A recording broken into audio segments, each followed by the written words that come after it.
Assalamualaikum warahmatullahi wabarakatuh dan salam sejahtera. Hari ini saya Hazif Fahmi bin Spencer nak bincang tentang bab 4 paduan pemasaran perniagaan. Subtopik 4.3 promosi. Menurut Kotler, tarif promosi ialah aktiviti yang memberitahu kebaikan produk dan memujuk pelanggan sasaran untuk membelinya. Tarif lainnya ialah aktiviti memberitahu, menarik dan mempengaruhi pengguna tentang kebaikan keluaran dan cuba memujuk pengguna sasaran untuk membeli. Assalamualaikum warahmatullahi wabarakatuh dan salam sejahtera. Saya Muhammad Abizul Naim bin Abi Karim ingin menyambung tentang subtopik promosi. Seperti yang saudara Haziq telah ceritakan tentang tarif promosi, promosi terdapat kebaikan dan juga keburukan promosi. Antara jenis promosi yang pertama ialah periklanan. Periklanan merupakan suatu bentuk komunikasi yang bukan peribadi dan berbayar ditujukan kepada pihak-pihak tertentu melalui media cetak atau elektronik. Antara alat periklanan media cetak antaranya ialah seperti surat khabar, majalah, pos langsung ataupun peragan luaran seperti papan iklan, poster pada kenderaan dan juga bas awam lah. Okay. Seterusnya ialah alat periklanan media elektronik. Seperti yang kita tahu, elektronik ni mestilah pasal televisyen, radio dan internet. Kebaikan periklanan ini ialah liputan yang menyeluruh melalui media massa. Mesej yang disampaikan diulang beberapa kali dapat mengingatkan pengguna tentang sesuatu produk. Dan yang terakhir sekali ialah menarik. Sebab imej dan warna yang terdapat pada bas akan menarik orang kata pelanggan untuk membeli barangan ataupun produk kita. Terdapat juga kelemahan cara periklanan ini. Antara kelemahannya ialah kos yang tinggi. Seperti yang kita tahu, kalau papan iklan di jalan raya besar seperti highway, kosnya makan beribu-ribu ringgit.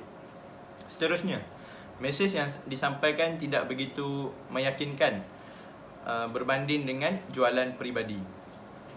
Dan yang terakhir, tidak dapat menjawab soalan pengguna berkaitan produk. Seterusnya ialah promosi jualan. Promosi jualan merupakan penawaran inisiatif jangka pendek dan jangka panjang untuk menggalakkan pembelian atau jualan produk.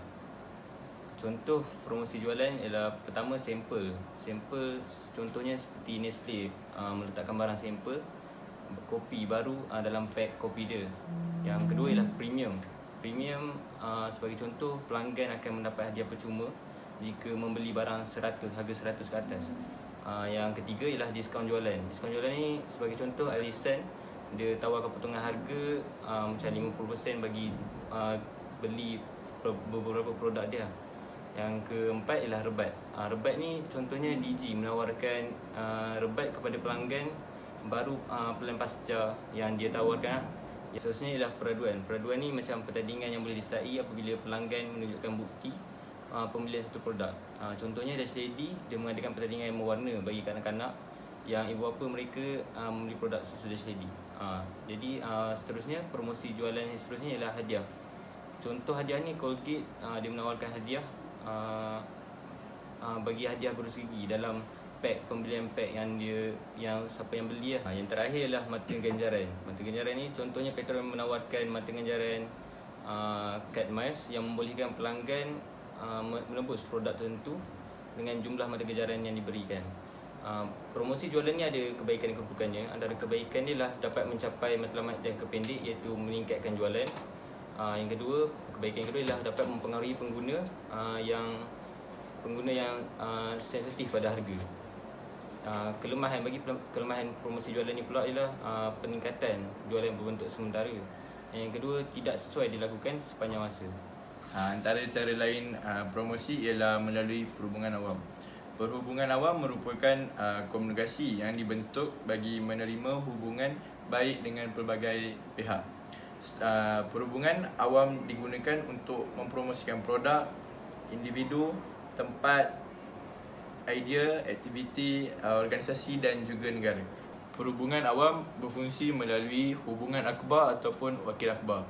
Wakil akhbar ni dia mencipta dan meletakkan maklumat berharga di dalam media untuk menarik perhatian awam terhadap individu atau produk. Seterusnya ialah publicity produk dan jenama. Memberi publicity kepada produk dan jenama spesifik. Dan itu ia berfungsi melalui hubungan awam, membina dan mengekalkan hubungan nasional dan komuniti tempatan.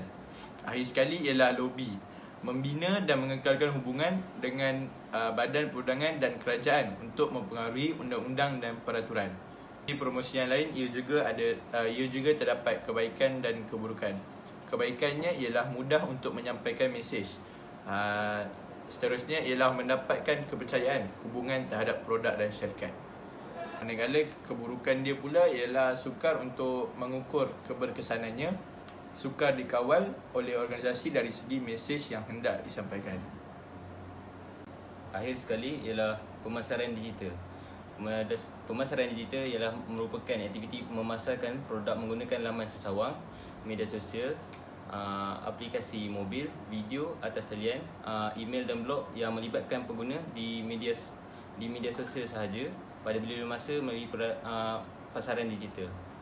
Sebagai contoh, pengguna boleh membuat tempahan bilik hotel melalui aplikasi Agoda atau telefon pintar mereka. Selain itu, terdapat perniagaan yang menjadikan produk mereka viral di pasaran dengan melakukan promosi media sosial seperti Facebook dan Instagram. Antara kebaikan pemasaran digital ni, yang pertama, pengguna terdedah kepada produk dan pelbagai jenama secara langsung. Yang kedua, tiada limitasi geografi dan pasaran adalah luas. Dan yang ketiga ialah kos rendah. Ini kos online bagi perniagaan baru. Bagi kelemahan pemasaran digital pula, kelemahan ni adalah persaingan sengit. Pesaing turut guna cara yang sama kerana cara ini mudah. Yang kedua, maklumat perniagaan mudah dieksploitasi oleh perniagaan lain, oleh pihak lain. Dan yang ketiga ialah memerlukan kepercayaan yang tinggi dari pelanggan sebelum membeli. Kesimpulannya, apa yang kita dapat belajar daripada subtopik promosi ini ialah promosi amat dititik beratkan dalam sesebuah syarikat.